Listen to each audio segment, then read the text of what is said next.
In his new novel, Disnaeland, DD Johnston tells the story of a working-class Scottish community in the midst of a global blackout. Faced with a harsh winter and total societal collapse, residents have the choice of either turning on each other in a war of all against all, or coming together on the basis of mutual aid and cooperation to build a new world from the ruins of the old. This is working class literature. Alla mattina, appena alzata, oh bella ciao, bella ciao, bella ciao, ciao, ciao alla mattina. Before we start, a quick note to say that we're only able to continue making these podcasts, both working class history and literature, because of the support of our listeners on Patreon. If you like what we do and want to help us with our work, join us on patreon.com/workingclasshistory, where you can get benefits like early access to episodes, exclusive bonus content, discounted books, merch, and more. Link in the show notes. This is the first part of a double episode with an author that we've been big fans of for a while. DD Johnston's new novel, Disnaeland, is a blackly comic tale of proletarian apocalypse, but he's also going to speak to us about some of his other works, as well as his life, political activism, and thoughts on working class writing more generally. With regards to working class writing, Darren brings up a number of issues, not just in relation to how we think about what working class writing is, but also what we want it to do, and even the different ways that we think about and experience class itself.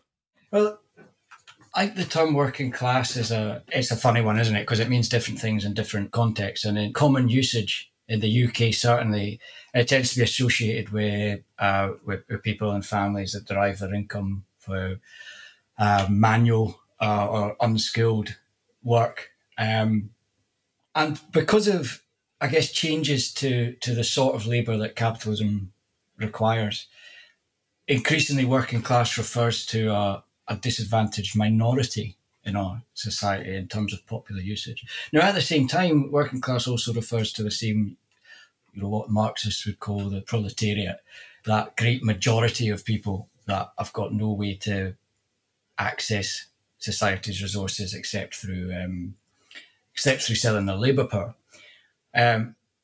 So I'm proletarian, if I'm going to pay my house, my food, the ever rising fuel costs and what have you, I've got to sell my labour power. I done various jobs in food, like I worked at a pizza place. I worked for Burger King for 1 month and they fired me. Then I worked for McDonald's for quite a few years. I worked in a coach station, and I worked as a bouncer a couple of times, which is weird. This is going out. You can't see me on this, but I'm a scrawny wee guy. So various jobs like that. And then I ended up doing a PhD and getting a gig teaching writing. But I'm also middle class. I work at a university, and there's all sorts of people who maybe fit into one definition of working class, but no the other. There's people who'd fit into the idea of working class in that they're maybe low wage, maybe working unskilled, but they're not proletarian. They might be, self-employed, running their own wee business, etc. I should say, when I say that I'm middle class, I should be clear that I don't have very much money just now. I need the money. Buy my book. That's the takeaway. Disneyland. I need the money, but that's mainly because I mainly look after my wee boy. I don't do very much paid work just now. But cultural capital, oozing out my pores. I've got. I enjoy contemporary theatre. I like watch Michael Haneke films. So that's a complication, I guess, with just the general population. And then when it comes to thinking about what makes a working class writer, there's other things going on, because first of all, you got the whole question of representation. Who gets a chance to tell their stories? I think there's important stuff about where a writer's coming from and where they want us to go, what they want their work to do. And in terms of where a writer's coming from, the baggage that they bring with them as a writer, their life experience, that's really relevant, and that's often related to class. The stuff that I write about, I've I've seen a disproportionate amount of violence in my life. You know, I think I've got one of those faces that people just can't help scalping. You know, I'm just really annoying.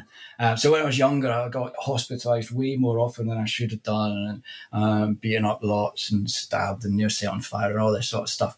And that comes out in the work. You know, I write a lot about violence. I write a lot about addiction. I also write a lot about love. And, you know, these themes that come out of our life experiences are relevant. And that can be a lot to do with class. And then there's a question of what a writer wants their work to do. What's their ambition with it? And again, the two aren't necessarily aligned. Where a writer's coming from, and certainly not in class terms. Simply, you know, I often think, like, if you had to choose, choose one, right, as a example of a working class writer, who are you going to go for? D.H. Lawrence or, I don't know, George Orwell, say. You know, D.H. Lawrence is a son of an illiterate miner, but certainly in his, younger days, he didn't think that working class folks should even vote. George Orwell went to Eton. But what did they want their writing to do? And, you know, Sartre talked about the committed writer. And that seems to me relevant as well when we're thinking about what it means to be a working class writer and whose interests are we working towards. And I write fiction from the same place of anger and optimism that I used to write graffiti. And I suppose that's why ultimately I'd probably choose Orwell or John Berger or Ursula Le Guin or someone like that as a working class writer, maybe over a D.H. Lawrence. Indeed, while D.H. Lawrence was an incredible writer and hugely important for other working class writers in the 20th century, his work is often filled with the kind of disjuncture Darren talks about between an author's background and their content. For instance, in Sons and Lovers, the main character Paul is filled with bitterness towards his coal miner father, who basically ruins the life of his middle-class wife by marrying her. And even in Lady Chatterley's Lover, which is a scathing critique of industrial capitalism, he describes the conflict between coal miners and employers as a wage squabble, with both miners and bosses equally taking part in, quote, triumphing or being trodden down in the rush of mechanised greed, end quote. In contrast, Darren mentions some middle-class authors who can be thought to fulfill the idea of Marxist philosopher Jean-Paul Sartre about the committed writer, in that they explicitly put their writing in the service of the workers' movement. George Orwell's Homage to Catalonia, for instance, is an account of his experiences during the revolutionary upheaval of the Spanish Civil War. Ursula Le Guin's sci-fi novels frequently imagine the possibilities of alternative utopian societies. And when John Berger's experimental novel of transnational rebellion, G, won the Booker Prize, he used the opportunity to denounce Booker's exploitation of the Caribbean and donated half the prize money to the London Black Panthers. In contrast to Lawrence, then, the theme underlying these writers' works, despite their backgrounds, is that working class people can organise society themselves for their own benefit. That being said, the publishing industry is still one riddled with inequality and dominated by the middle and upper classes, with the effect that working class writers are frequently locked out.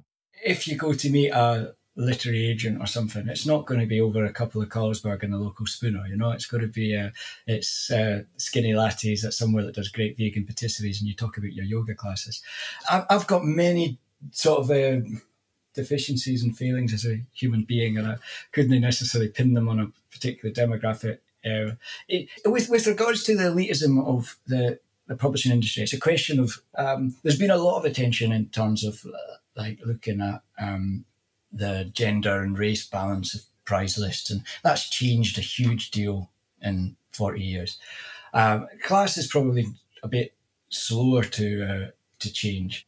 Do you know the lists of best young writers under 40 that Grant had done it? So they did one 1983, 93, 2003, 2013, and I'm guessing they're going to do one next year. So those lists are hugely influential in terms of shaping who gets critical attention within each generation. And at least once they've included a writer, Monica Ali, who at the time had never published anything. You know, so they're very influential things. And I think there've been in total 75 people have appeared on those lists, because some people have been on them more than once. And only 2 of them never went to university. And maybe even more striking than that, is that 14 of them attended University of London colleges, 16 attended Cambridge and 22 Oxford. So more than well over 2/3 of all these people went to just 3 institutions. And that's a striking demonstration of how our literary culture continues to be built around a wee elite. Despite this culture of elitism in publishing, Scotland has an extremely rich history of writing by and about the working class, which was hugely influential on Darren when he was getting interested in literature. I get into writing. I suppose for one thing that I was probably lucky that in Scotland there's a lot of role models, a lot of writers that I looked up. Like I read when I was at school, we had to do a book review and we got to go into the school library and choose a book. And sort of at random, I picked out a collection of William McIlvanney stories. And that really, that really sort of, it blew me away. Like I'd not read anything like that. And you've got this tradition of Scottish, and for me as a young man, I'm particularly identifying with male writers probably, but guys like William McIlvanney, Jim Kelman, Alistair Gray, later Irvine Welsh. I mean, Irvine Welsh, I think it's, fair play to guys, like Trainspotting was read widely, certainly around Edinburgh, in a way that very few books are. A lot of people read that book.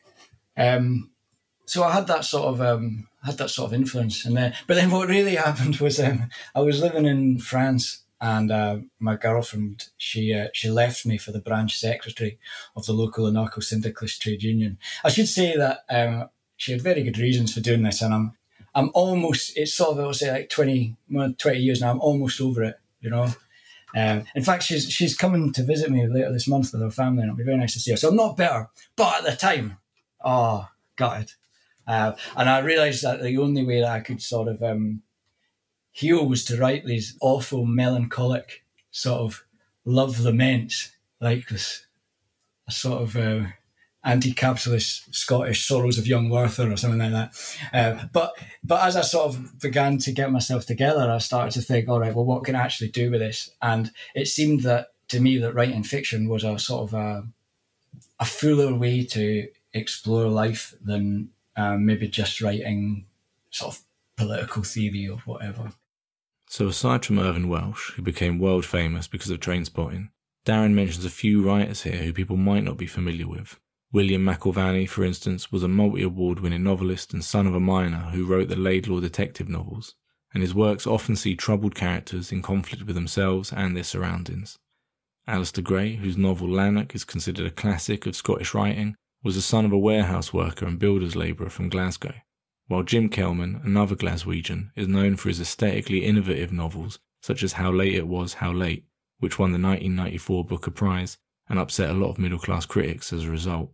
Darren also mentions writing anti-capitalist love laments in the style of The Sorrows of a Young Werther, which is an 18th century novel by German writer Johann Goethe about a young man's response to heartbreak. The radical politics of Darren's novels come from his own experiences as an activist. One group he was involved in was McDonald's Workers' Resistance, a rebellious collective of McDonald's workers, which in the early days of the internet managed to spread around the UK and internationally, leading to interviews in popular magazines like Face and Loaded, and an international McStrike in 2002. We go into more detail about MWR and our bonus content for this episode, available exclusively for our supporters on Patreon. At first, however, things at McDonald's started far more locally for Darren and his workmates. There were particular things that were happening at our restaurant, at where we worked. And often there's wee things that are antagonisms in a workplace. It was the sort of things like with a system where sometimes you'd have to stay all through the night and clean up the store and polish everything, like if somebody from the head office was going to come and visit and what have you.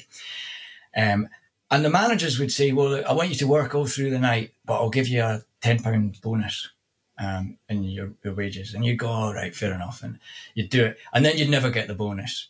So that was really annoying folk. And then one day, I think a version of this is in my first novel. One day, this customer died. He was just, queuing for his burger, and I think he had a heart attack.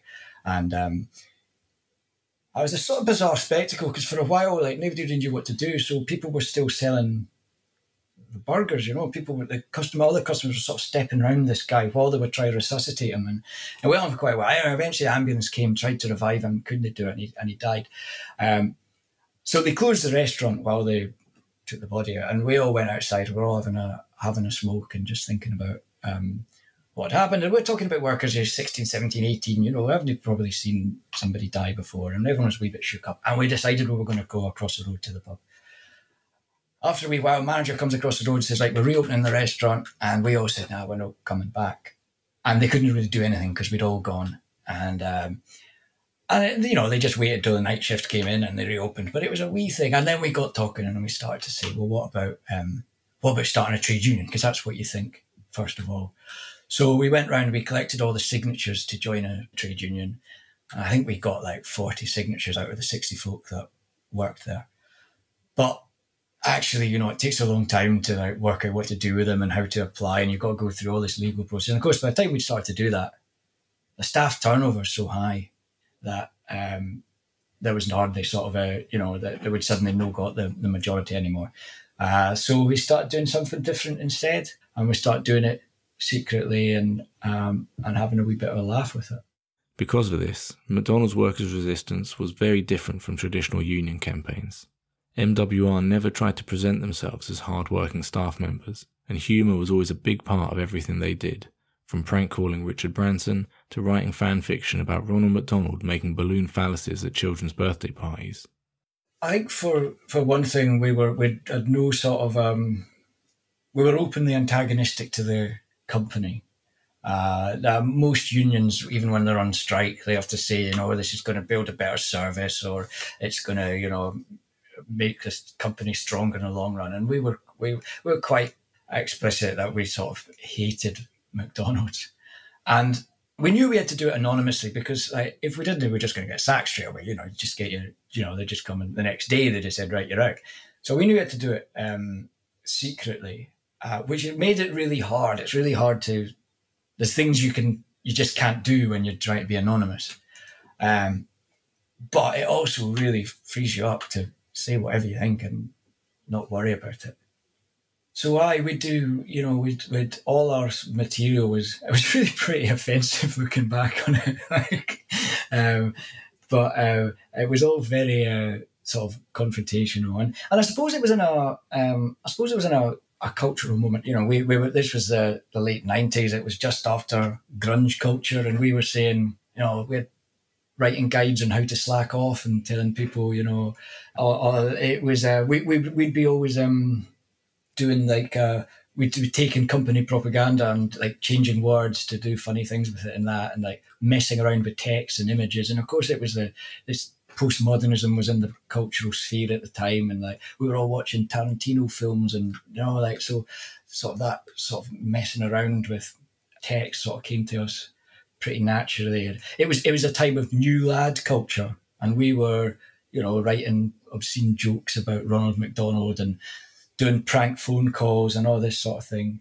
And the other thing I think, like looking back on it, is like I didn't really think this at the time, but it strikes me that for young men, and it was, you know, it was a mainly male workforce, young men in Scotland at that time, it was a pretty macho culture, and you were sort of expected to stand up for yourself. Like if somebody was looking at you funny, then you were sort of meant to, you know, give them the square goals or whatever, even if they were much bigger than you.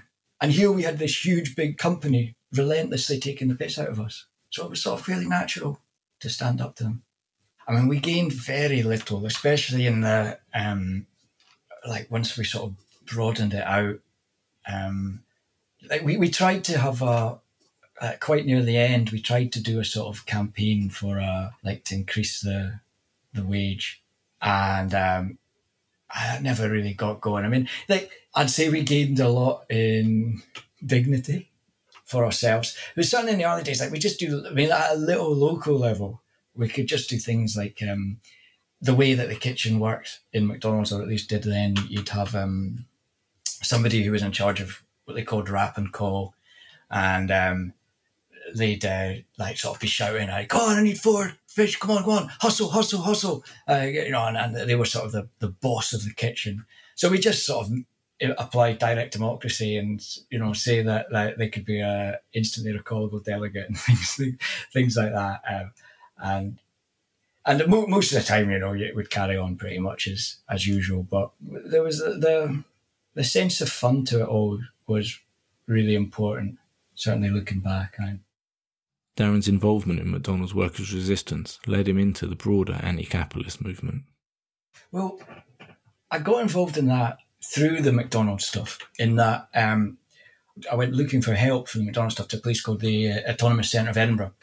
And if anybody is listening and has lots of money going spare, then Autonomous Centre of Edinburgh would definitely appreciate your donations just now. It's like many social spaces, it's struggling to survive and it's out of its current premises. And they've been running a long time, since the mid-90s, and before that was the Unemployed Workers Centre in Edinburgh. So that was a very important place for me. I went in there looking for help, and they gave a lot of practical support to McDonald's stuff, things like connecting us with there's a history in Scotland, certainly, of anarchist printers, which I suppose makes sense because before the internet, that's how you got your stuff out. So they print on magazines and stickers and all of that. Or like with the first email that I ever sent was to the McLibel defendants, Dave Morris and Helen Steele. And I went into this place, Autonomous Centre of Edinburgh, and said that I need to send an email. And a guy there said, "Well, our computer isn't working just now, but there's a feminist comrade down in Leith. She's got a computer, and I'll phone her up." And I got 2 buses down there, you know, went all the way down there, met her, I went and I sent this email. That's how things have changed, but that was the first email I ever sent.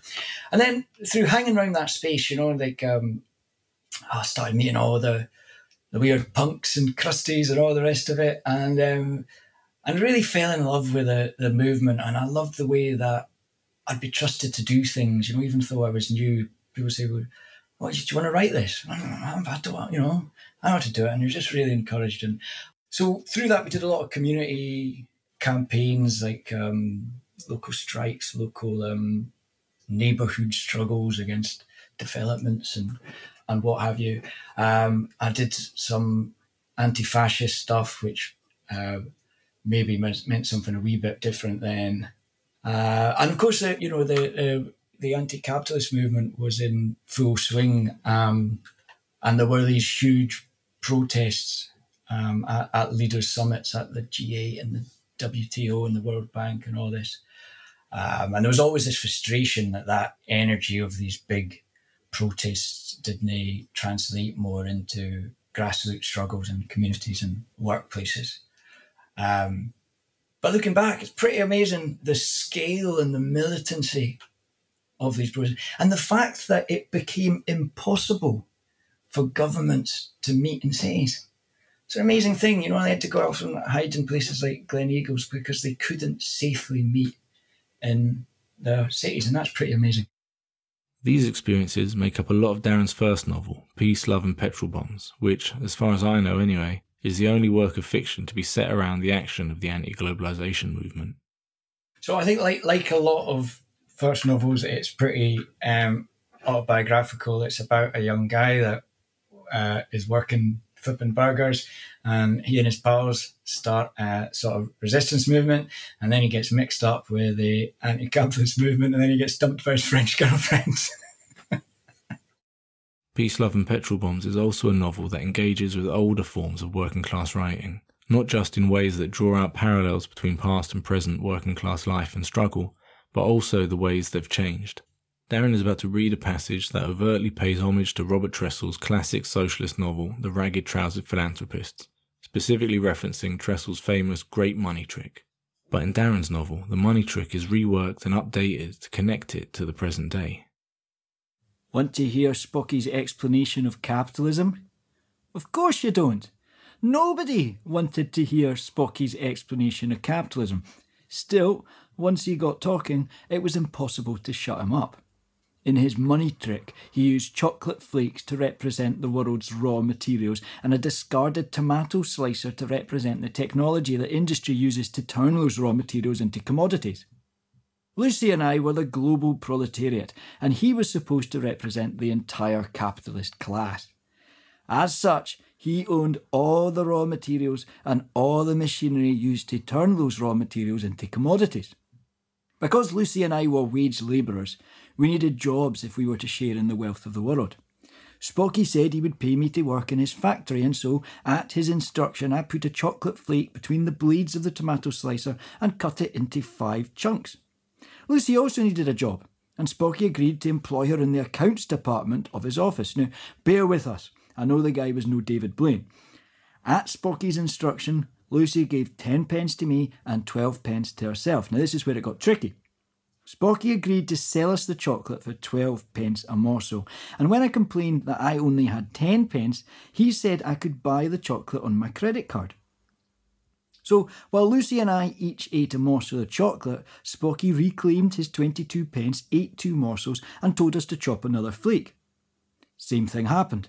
Lucy gave me 10 pence, she and I each ate a chunk of chocolate, and Spocky, after eating 2 chunks, reminded me that my debt was now 4 pence, plus 1 penny interest. And you can see where this is going.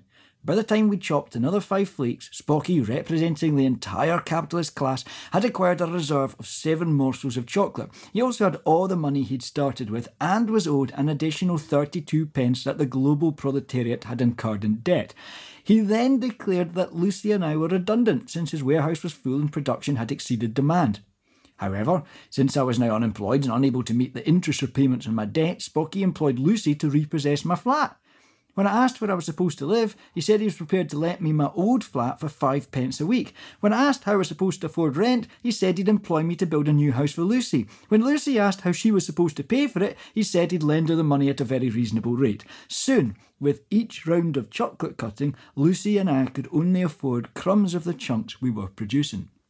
The truth is that Spocky's explanation of capitalism was like death. You could only avoid it for so long. He explained capitalism to everybody. Taxi drivers, hairdressers, outbound telesales agents. It got to the stage where the Jehovah's Witnesses were afraid to knock at our door. If Spocky caught them in the stair, they'd start making excuses why they couldn't stay and talk. Worst of all, he had an answer to everything. Okay, you would say, if you don't like being a wage labourer, why don't you start your own business? And this would only set him off again. Let us suppose, he'd say, that Lucy tires of working for wages and decides to open a wine bar. This is great news for Wayne, said Spocky, because in opening the wine bar, Lucy will be creating employment. However, Wayne will have to admit that he is in no position to help Lucy with the start-up costs. Now, let us suppose that after viewing her business proposal, the Bank of Scotland is prepared to lend Lucy sufficient funds to launch her brasserie. This is very good news for the economy, which was, frankly, in danger of stagnating. One problem, however, is that because of the interest charged on loans, the amount of money owed is greater than the amount of money in circulation. The global proletariat and the petty bourgeoisie now have combined debts of 52 pence, yet only 22 pence exists. And the only way to make new money without sparking hyperinflation is to encourage economic growth. In other words, according to Spocky, every year, globally and nationally, the economy has to grow. Otherwise, he said, businesses such as Lucy's Wine Bar will be unable to repay their investors, workers will be made redundant, and bankers will transfer funds to other economies. If some workers are made redundant, then all workers are affected. The unemployed workers have less money to spend, so more businesses go bust. People worry about losing their jobs, consumer confidence collapses, and the economy stagnates. No growth means poverty, recession, negative equity, plagues of locusts, etc. Meanwhile, a growing population means more people are competing for fewer jobs. No wonder everybody wants to see jobs created. It doesn't matter whether we need or want more jobs doing. All that matters is that we find new ways of making money out of each other. This is why so much money needs to be spent on advertising and telesales, so that we want to buy shit, which ultimately we're going to have to produce. So in the UK, despite all our technological advances, we're working longer hours today than 40 years ago. The paradox is that we're facing an ecological crisis caused by production levels that are already unsustainable. Globally and nationally, we're not short of resources. People starve while food they've produced is thrown away on the other side of the world. In Britain, people sleep on the streets while 800,000 homes sit empty. The planet can't sustain the indefinite production of more stuff, and we don't want to have to make it. Right now, According to Spocky, it's like we're on a runaway train and the guard is shouting at the stoker to work harder and harder. We can keep grafting until we hit the end of the line, or, with a collective leap of imagination, maybe we can jump off the train. Darren's updated Great Money Trick plays with similarity and difference from Tressel's original in ways that make us think about the similarities and differences in working class experience between then and now. And despite the passage poking fun at Spocky, ultimately, by the end, we still want to take part in that collective leap of imagination.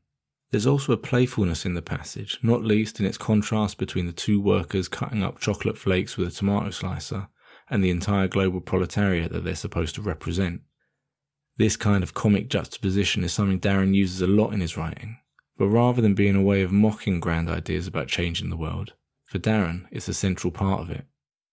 First of all, I'm always struck by how comic being sort of in a revolutionary movement is, because there is this absurd juxtaposition. Like if you're in a sort of grassroots organising, that on the one hand, you're talking about something absolutely enormous, like the total abolition of wage labour and the construction of a classless society and a revolutionary utopia. And then the next item on the agenda will be, so Dave didn't order the gas canister, so we do need to replace that. Like these tiny little things. And it can seem utterly ridiculous, you know, like, and that sort of absurdity crops up like in so many ways. Like I remember me and another guy that was in McDonald's Workers' Resistance, we went to a no borders camp in Strasbourg, where it must be 2001, 2002, something like that. And we were camping on the banks of the river that separates France and Germany. Is that the Rhine? I'm not sure. And demanding the end to Fortress Europe, free movement for all human beings, total, opening of all borders, quite a radical change. But then, we start marching into the centre of Strasbourg, leaving the camp, and we're met by an enormous crowd of riot police, like hundreds of them. And the French riot police have got that sort of, they're quite open about the fact that they're there for a fight, And the French riot police, they said that we had two options. Either we returned to the camp immediately and stayed there and did not leave, or they would beat us all severely and throw us in jail. So we started walking back towards the camp, but then we get to this bridge over to Germany. And someone thinks, well, why don't we just go over the bridge? And of course, the French riot police, they stop at their side of the bridge. They don't want to create a major diplomat. They're going to restart the Franco-Prussian War or something, invade Germany. So on the other side of the bridge, there's two local German bobbies. But we hadn't learned any chants in German. We'd got our French chants. Police partout, justice nous pas, solidarité avec les sans-papiers. German chants. We're walking around this wee little German town. And some German autonomen, they start chanting, kein Mensch ist illegal, powerful slogan. Nobody is illegal, but we didn't hear it right. And for the next hour, we were going around this wee town going, klein Mensch ist illegal. Small people are illegal, small people. All these Germans looking at how they pronounce. And it's just so, it's so absurd. But that is like the reason why I say it's an essential feature of revolutionary politics is that everything was on a big scale. If everything was serious and properly organised, then that would tend towards centralisation and despotism. And if everything was only at a local scale, if it didn't have these grand ambitions, then that would tend towards, NIMBYism, and it would have a lack of ambition about actually changing things. So it's necessarily the case, I think, that a revolution would be a macro event that's made up of all these tiny little things. It's made up of the folk that forgot to order a gas canister and the protesters that couldn't get the words to the chant right and all the rest. And yet all these little wee acts, though they may seem silly and insignificant in themselves, millions, billions of them add up to a total transformation of society. This idea of macro events being made up of an uncountable number of micro events runs through Darren's first 2 novels. So in Peace, Love and Petrol Bombs, you get big anti-capitalist protests in various major European cities, but also the lives and struggles of a small group of young workers at a fast food restaurant in the fictional Scottish town of Dundee. Similarly, Darren's second novel, The Deconstruction of Professor Thrubb, follows a Belfast woman's journey of love and political awakening as it intersects with working-class rebellion from the Battle of Cable Street to the Spanish Civil War and the 1956 Hungarian Uprising, all told through the PhD thesis of a graduate student whose disaffected professor is trying to avoid him. Disnaeland, however, moves away from that kind of broad international and historical sweep. In this novel, Darren returns to the Dundee of his first novel to focus on a single working-class community and how it deals with a power cut during a freezing Scottish winter. In the passage that Darren is about to read, a small group of residents decide to hole up in a flat together, for warmth and for safety from the events outside as society begins to crumble. Long story short, that evening, Giorgio padlocks shut the Lord of the Fries, then he struggles up the stair with his mattress, his blanket, and Marjorie. He's surprised Marjorie can manage the stair. He carries a walking frame, and she shuffles sideways, gripping the banister with both hands. Then Giorgio goes back down to shoulder up the pish-scented mattress, which bends and dips like a giant fish. But though he never slept the night before, though it's warm, relatively speaking like, and though he's tired as hell, Giorgio can't sleep. It gets dark so early, and yet it's strangely bright, Ken. The skies have cleared, and the moonlight's reflected by the snow. For the first hours after the sun goes down, he's disturbed by Tam and Mac's bullhorn whispers, their snorts and neighs and whinnies. But even when they at last pass out, he lies awake, listening to them all snoring. Ruth makes a noise like a deflating bike tyre. Donna sounds like a hospital respirator. And Douglas spits words in his sleep. Bastard, bugger, cancer, death. Then Giorgio sees by the moonlight that wee Ava's awake and all. She's lying next to her ma, looking at him, and he's struck by how terrifying all this must be for her.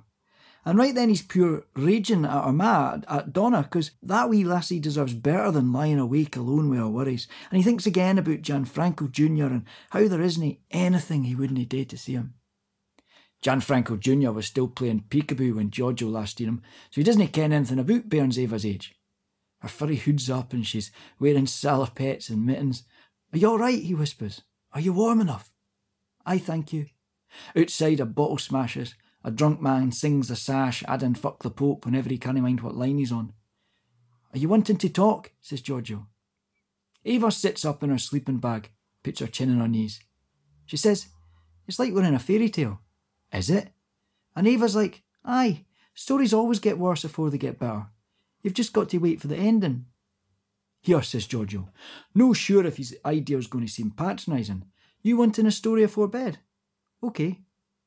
But Giorgio can't mind any stories, so he just makes up some mad shite based on the stuff Marjorie's been havering all day. He's like, "Have you ever been to London?" Ava isn't sure. "I ken you'll have seen it on the telly. It's where the Queen lives in a big palace with all the princesses and princes, and there's all sorts of baddies that live in a big house with a massive clock, and they've got vast treasures, diamonds and jewels, geese that lay golden eggs, wheels that spin money for nothing." Then Giorgio explains how everybody kens that in the middle of London there's a bunker below the Ministry of Defence. She can look this up when the internet's back on, he says. And a few people even ken that it's connected to other bunkers under other important buildings. But what nobody kens, cause it's a secret, is about the Ark. "See," says Giorgio, "when something goes wrong, a wee bit like what's happening now, all the sodgers in London, fae the SAS to all the numpties on horse with the big funny hats, have to build walls round the green zone. The zone's on the bank of the Thames, where you see the pictures of the big wheel and the clock and all that. When all the bigwigs are inside, they blow up Westminster Bridge, bang, and they shoot anybody that gets too close. They've got cellars full of food, fuel, water, emergency oxygen, medical supplies, all the stuff folk up here didn't have. Because here's another secret," says Giorgio. "They're going to turn Scotland into a theme park, and they're going to call it Disneyland. They're going to call it Disneyland," he says, "because it doesn't vote for them, it doesn't like them, and it doesn't effing matter." He pauses, waiting to see if Ava will laugh. But Ava's already asleep, her breath heavy, her wee legs twitching in her sleeping bag. The sense of fear and threat from outside is palpable. From the cold, the smashing bottle, the sectarian singing. However, what Disneyland does is turn the traditional structure of the apocalyptic or social collapse novel on its head.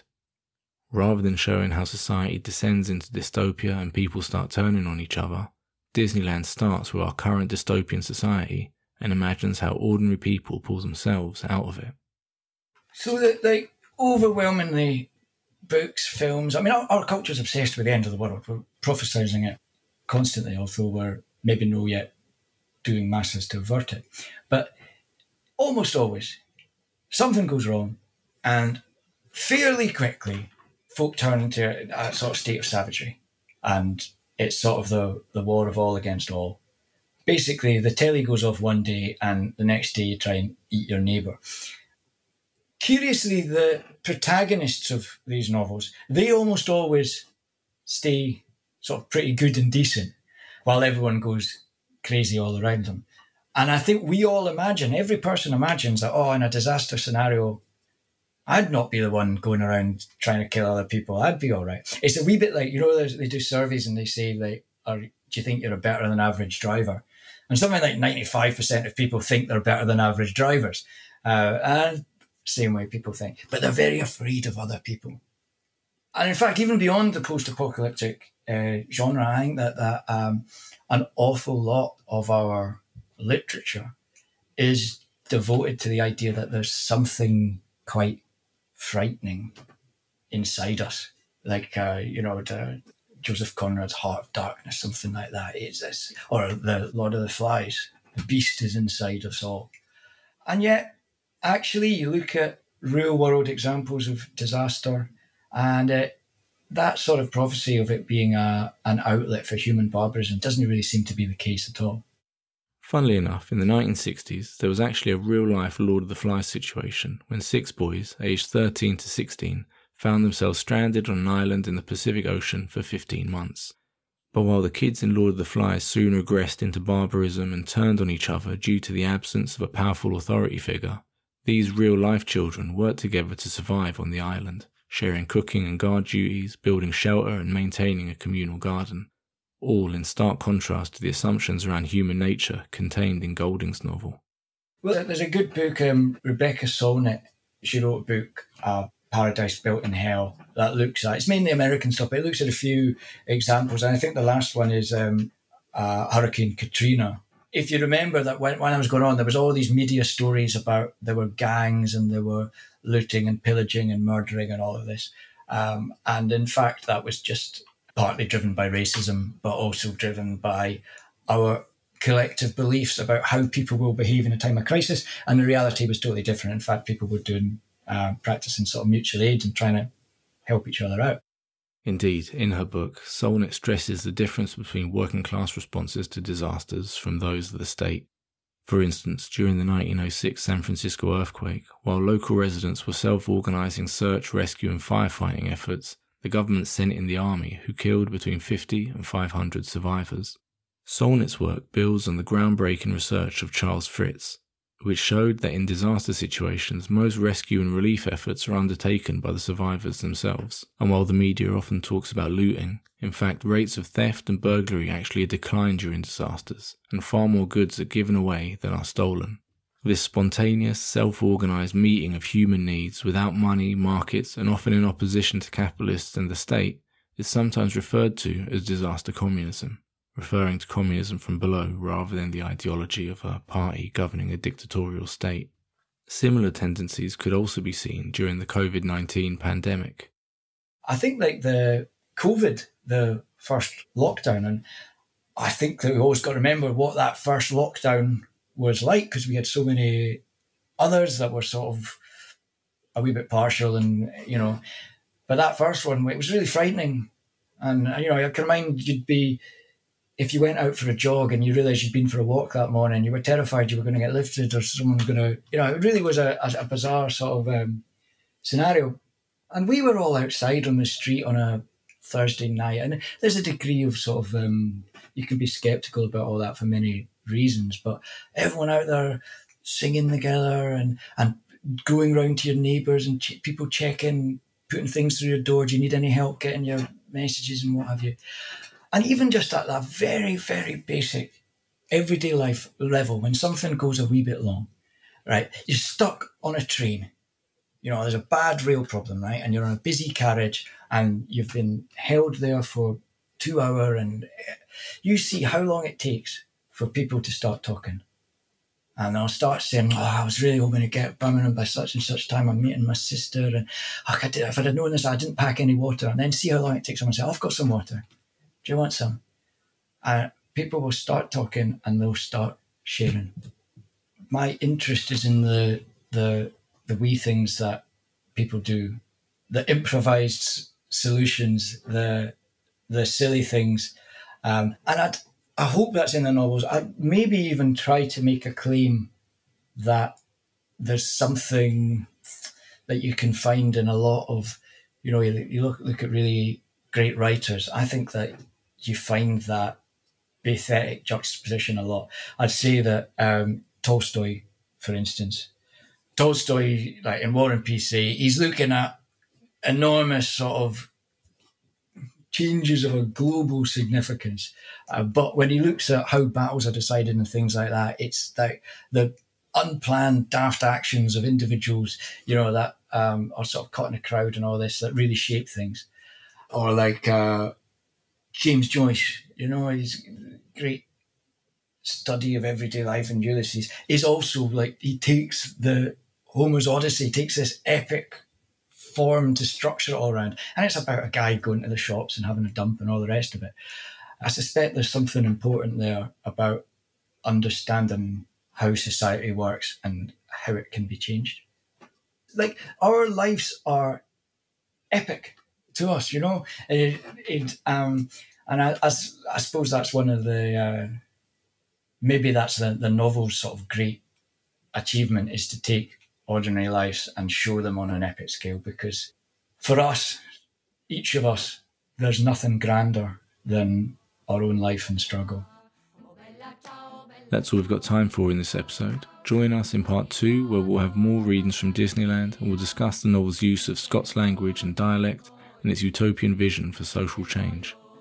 We also have some bonus content exclusively for Patreon supporters. The first, which goes into more detail about the history of McDonald's workers' resistance, and the second, in which we discuss more aspects of Darren's writing that we weren't able to fit into the main episodes.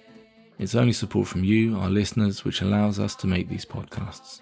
So if you appreciate our work, please do think about joining us on patreon.com/workingclasshistory, link in the show notes. In return for your support, you get early access to content, as well as exclusive bonus content, discounted merch, and much more. And if you can't spare the cash, absolutely no problem. Please just tell your friends about this podcast and give us a 5-star review on your favourite podcast app. If you'd like to read some of Darren's novels, check out the webpage for this episode, where you'll find links to buy them from an independent bookshop. You'll also find a link to his website, ddjohnson.uk, as well as sources, further reading, and more. Link in the show notes. Thanks again to our Patreon supporters for making this podcast possible. Special thanks to Stone Lawson and Jazz Hands. Our theme tune is Bella Ciao. Thanks for permission to use it from Dischi del Sole. You can buy it or stream it on the links in the show notes. This episode was edited by Jesse French.